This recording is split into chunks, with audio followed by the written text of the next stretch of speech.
నమస్కారం. చిన్నప్పుడు ఆంజనేయ స్వామి అంటే ఓన్లీ బలం, చాలా బలవంతుడు ఆయన. సముద్రాన్ని దూకేశాడు. అలానే ఎన్నో పర్వతాలని ఎత్తేసాడు, కంపించేశాడు, రాక్షసులను చంపేశాడు. ఇవన్నీ విని చాలా మురిసిపోయేవాడిని. చాలా అబ్బో! హనుమంతుడే అందరికీ దేవుడు. హనుమంతుడు అంత బలవంతుడు ఎవ్వరు లేరు అనుకున్నాను. అయితే ఆంజనేయ స్వామి యొక్క గొప్పతనం కేవలం బలం మాత్రమే కాదు.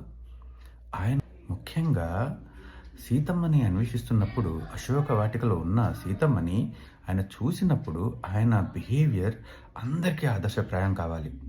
అక్కడ ఆయన సీతమ్మని గమనించినప్పుడు ఆవిడని దుస్థితి చూసినప్పుడు చాలా బాధపడి ఆయన అనుకున్నారు, ఇప్పుడు నేను ఈ రాక్షసులను చంపేయాలా ఏంటి, అంత ఆవేశం వచ్చినా రావణాసుడిని కూడా ఎదిరిచ్చేద్దామన్న ఆవేశం వచ్చినా అన్నీ కంట్రోల్ చేసుకొని ఒక దూత యొక్క కర్తవ్యాన్ని పాటించారు.